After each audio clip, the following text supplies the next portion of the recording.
an important video on capital gains topic. There are 6 dates and 6 rates. 6 dates and 6 rates in capital gains chapter, where many students confuse in capital gains is on this particular aspect only. Yeah. So this is one aspect in capital gains that will make fear of the students. Okay, like the many students are afraid of this capital gains dates remembering only. This video will give you crystal clear clarity on the entire capital gains topic. Just trust me, you are going to witness, literally you are going to revise entire capital gains here. Literally you are going to revise entire capital gains crux, main crux you are going to revise here.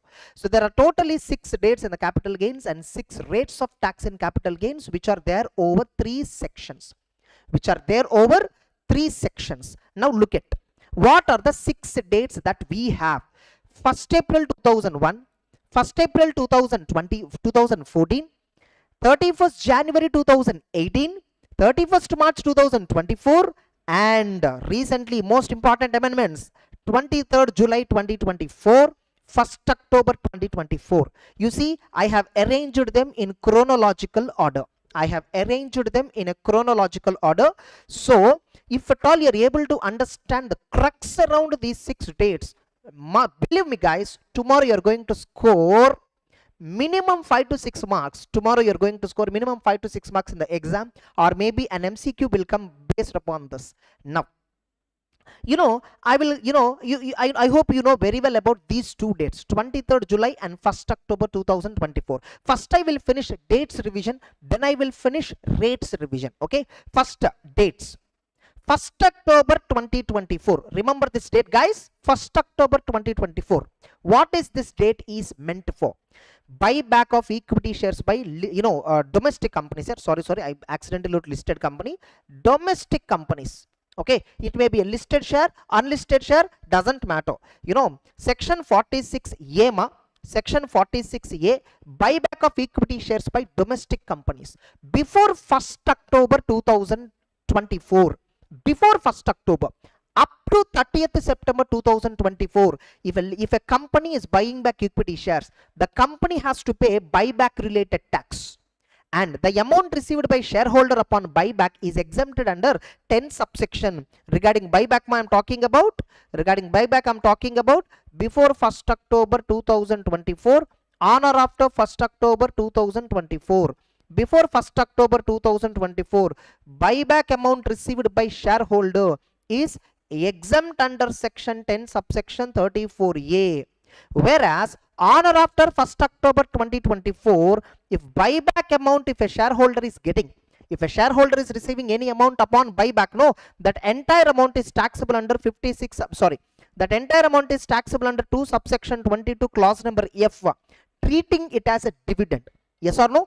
The entire amount received on buyback of equity shares by domestic companies, the amount received by shareholder on or after, remember here buyback date is important. Date of buyback, the date on which shares are taken back by the company, that is transfer date, nothing but. In buyback, if the transfer date is on or after 1st October, the entire amount received is taxable under income from other sources. Further, 46A section says, now that entire amount is taxable other sources, right? What about cost of acquisition? Under 46A, you can show it as cost of acquisition, where full value of consideration is 0. Cost of acquisition is cost at which you paid money for buyback. Balance will be treated as either a short-term capital loss, long-term capital loss, depending upon the holding period concept. That holding period concept also I will touch right now. When I'm explaining 23rd July concept, when I'm explaining 23rd July date, that time I'll cover holding period. Now this will be carry forwarded and set off for 8 years as per section 74, as per section 74. That's it. On this, in the revision marathon in capital gains and income from other sources, I did even a problem also in the revision marathon. This video, right? This is a part of one playlist. In the same playlist, DBE, day before exam tax revision playlist, you will find capital gains part 1 income tax marathon. Inside that, you can go to this particular time step. Why to that extent? You can simply type caramharsha capital gains. You will find separate video on capital gains with orange color thumbnail, okay, pink color, peach color thumbnail, so that you watch it. Next. So that's regarding 1st October 2024 related relevance. Now, the most important date in capital gains topic today, for May 25 exams, September 25 exams, and Jan 26 exams. For all the 3 exams, the most important date is 23rd July 2024. One of the important date in capital gains topic. What is this 23rd July 2024 is all about? Very simple. You know, date of transfer. Capital gains, when it will attract, first of all, if there is a transfer. Transfer means what? It may be sale, it may be conversion of capital asset into stock in trade, yes or no, or it may be destruction, demolition of capital asset, or it may be compulsory acquisition of capital asset.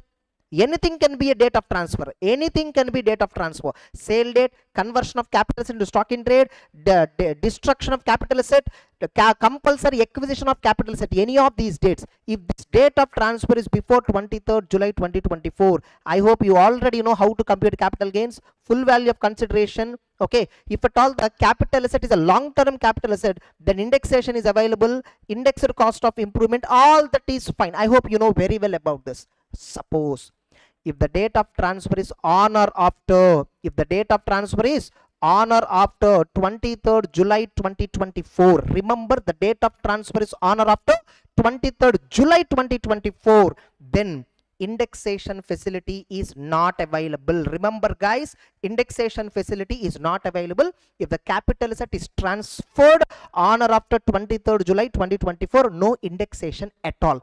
But remember, if at all a resident individual and HUF, for a resident individual and HUF, many students here misinterpret. They can claim indexation. No, that's wrong. Even for them also no indexation available. Look, don't conclude. I will tell you. Resident individual, they purchased land and building before 23rd July. Like before this amendment came, they purchased. Whereas transfer date is on or after 23rd July. Then computation of capital gains will be done without indexation only.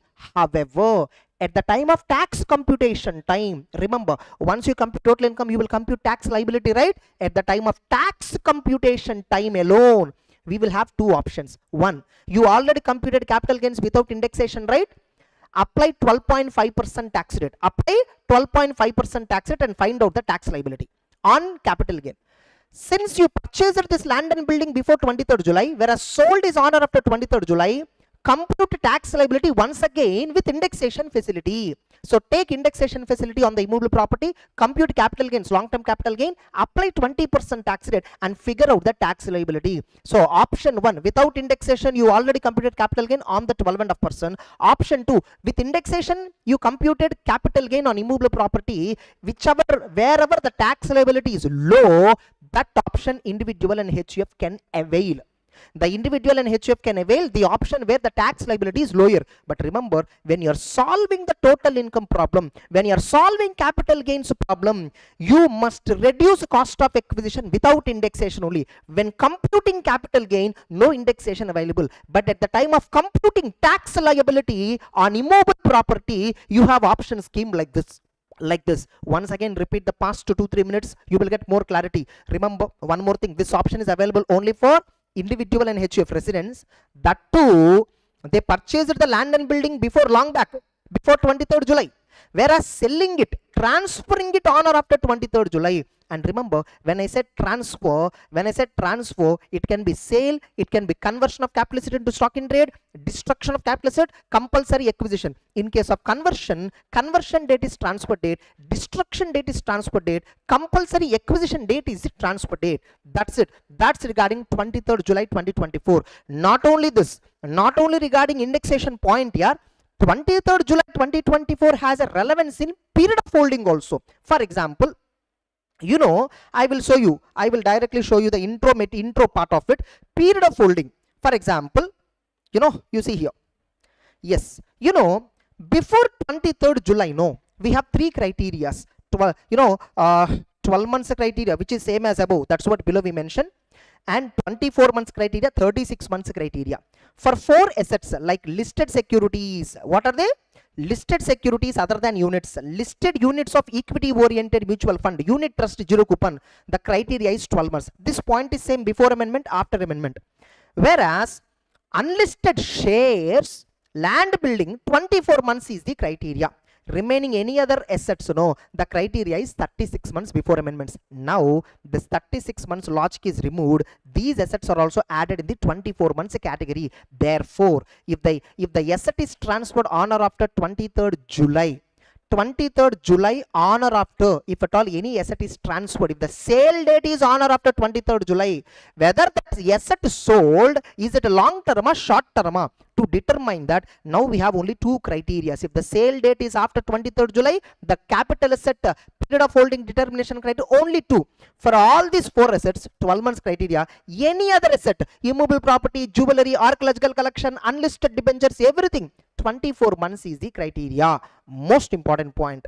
Further, 23rd July has relevance in 50AA section also.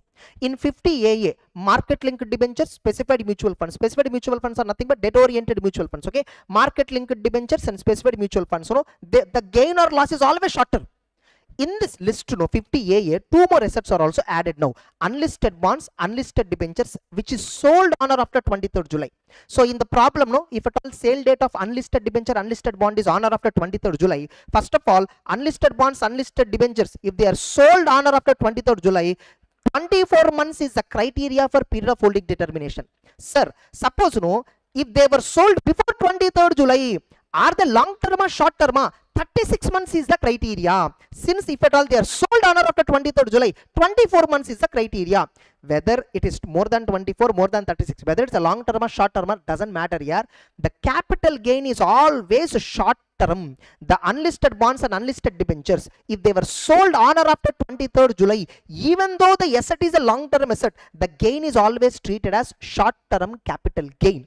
Remember, and when it is a short-term capital gain, it is taxable at normal rates of tax. It is taxable at what rate of tax? Normal rates of tax. Remember, 111 year does not cover unlisted debentures. 111 year does not cover unlisted bonds. Be careful.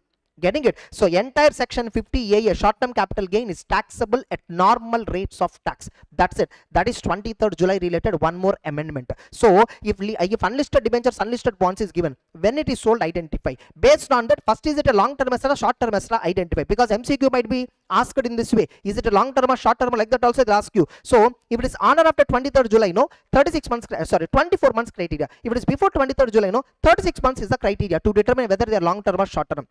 Whether it is a long term or short term, the gain is always short term. However, remember, if at all unlisted bonds and unlisted debentures, if they were transferred before 23rd July, then period of holding more than 36 months, it's a long term, then the gain is a long term capital gain. That time the tax rate is 20% here. Be careful. That time the tax rate is 20% under 112 section. That's it. So this is one more important significance of 23rd July. Wherever 23rd July word is there, I clearly gave you the amendment, including the indexation concept, including the rate of tax on land and building, including others. Now I will discuss about long-term capital gain tax rate. Very simple. If the sale is on or before 23rd July, the tax rate of long-term capital gain is 20%. If the transfer date is on or after 23rd July, the long-term capital gain tax rate is 12.5%, 12.5%. More about tax rates I will cover in another 5 minutes. Okay, then so another second important date, significance, this also we understood.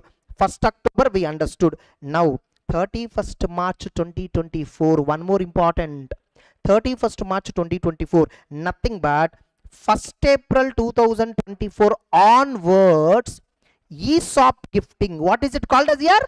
ESOP gifting up to 31st March is taxable. It is not exempted transfer.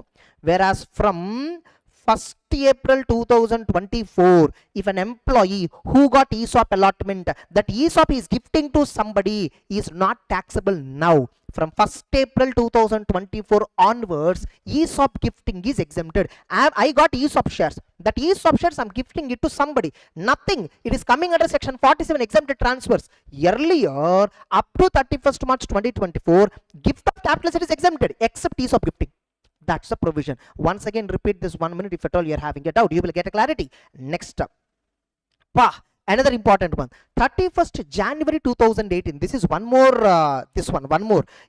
Suppose you purchased any listed equity shares, equity oriented mutual funds, units of business trust before 31st, on or before 31st March, on or before 31st January 2018, but you are selling them on or after 1st February 2018. You purchased them before 31st January 2018, on 31st January or before 31st January you bought, but you are selling it afterwards. Then cost of acquisition will be higher of A or B. A means what? Actual cost identify. Suppose if it is purchased before 1/4/2001, then market value on 1/4/2001, whichever is higher. That is point number A. Then B. B is what? Market value on 31st January, how much? Full value of sale value. Right now you sold them, right? Sale value how much? Market value on 31st January 2018. Sale value right now how much? Between this, lower you identify. Now A, B you computed. Whichever is higher, that is the revised cost of acquisition. For this, 31st January 2018 is one landmark amendment in income tax. Regarding this, I gave little explanation in my marathon. Okay, for you, if you're able to remember this formula from exam point of view, that is enough. In the marathon or in my exam oriented batch, I told very clear logic why this provision has been brought like this, why this was brought like this. I clearly explained. Then 1st April 2014, this is one section where forfeiture of advance related provision, section 51. If at all the SSC forfeited any advance in relation to transfer of capital asset before 1st April 2000, before 2014, the forfeited amount will be reduced from cost of acquisition of the capital asset when we are computing capital gains. When we are computing capital gains, from the cost it will be reduced. Are you getting it? Suppose if the forfeiture is on or after 1st April 2014, the amount forfeited is taxable in respective year in which forfeiture happened. So that's, I think every one of you know about this. I just want to remind you regarding this particular date. And finally, the base date in capital gains chapter, 1st April 2001, which is the base date in capital gains chapter. What is base date in capital gains chapter? Very simple. Cost of acquisition. Suppose if the SSC purchased any asset before 2001, inherited or purchased, previous owner purchased, current owner purchased, leave it. Asset was purchased before 1st April 2001 either by me or by previous owner, where I got asset under 49 subsection 1 mode. Okay, so previous owner purchased or SSC purchased before 1st April 2001. Then the cost of acquisition is actual cost how much? To the SSC or previous owner, actual cost. Market value on 1/4/2001, whichever is higher. However, for immovable properties, on 1st April 2001, stamp duty value identify actual cost or market value, whichever is higher.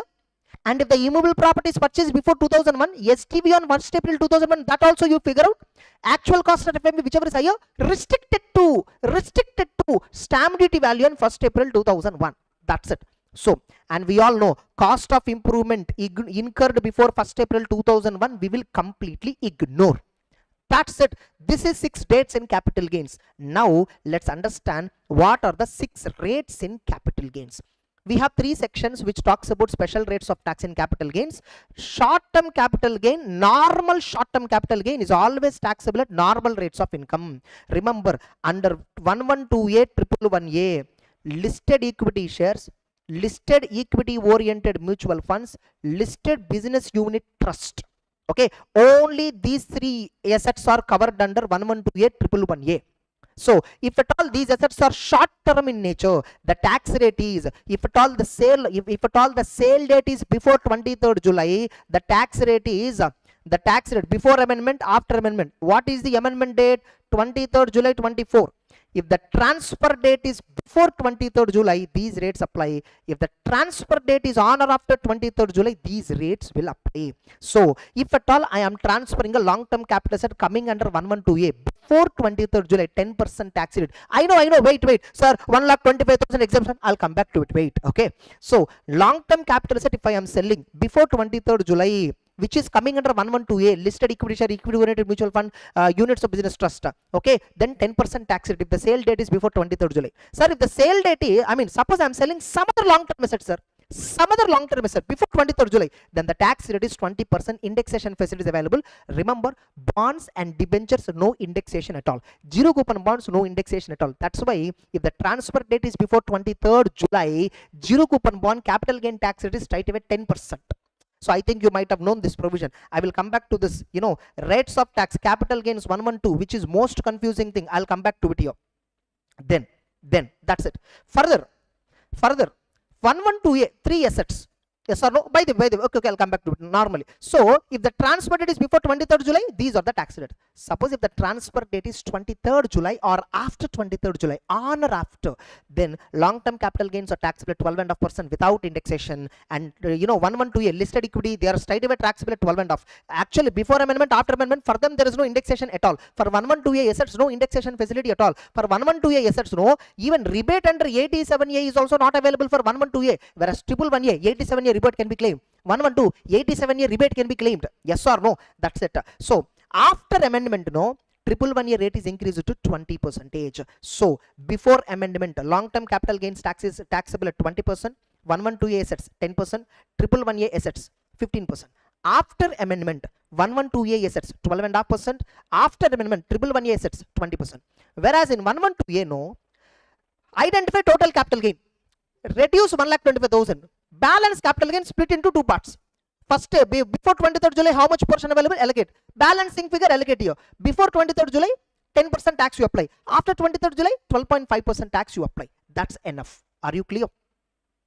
Don't worry, no need to in-depthly evaluate all that. Basic questions only you will get in exam. But if you don't understand this basic also, it will be very difficult for you. These are the tax rates. Now, most importantly, section 112, which is the most confusing section among students. What is the long-term capital gain tax?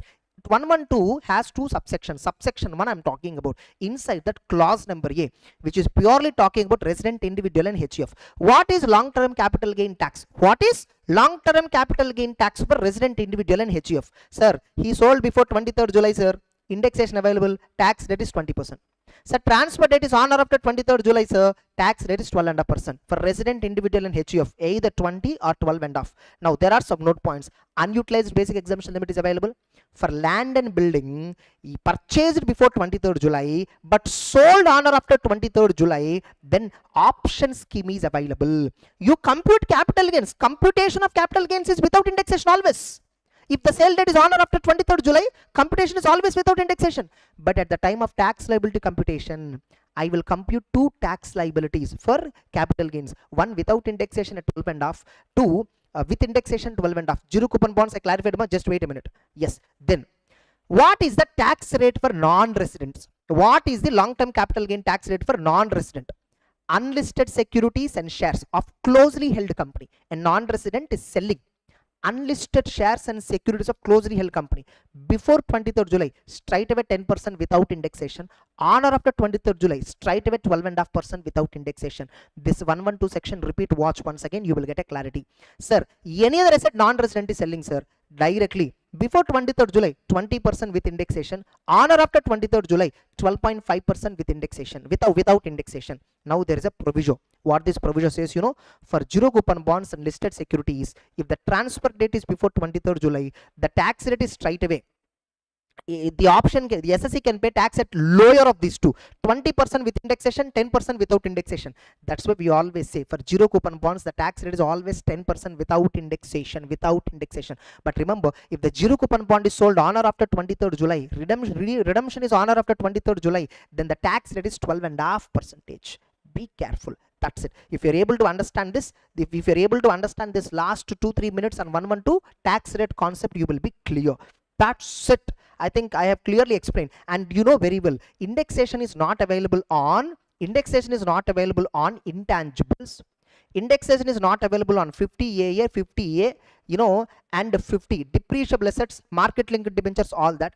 Indexation is not available on bonds, debentures. However, capital indexed bonds, sovereign gold bonds, they are still eligible for indexation. That's it. Able to understand? With this 6 dates and 6 rates I completed within 23-24 minutes. I hope you are clear on the capital gains. Revise once again, share it to your friends also. It will be very helpful at the last minute. Pakka MCQ might come or a descriptive question might come, where the confusing point is here itself. And I request you to give some comments and appreciation here. We are doing a lot of work. Okay, that's it. Thank you. All the very best. Again, I will come up with another video called TDS rates video. TDS, some combination rates are there. That video I'll upload. Okay, just 3 minutes. That's actually 4 minutes video only. That's fantastic video. Okay, that's it.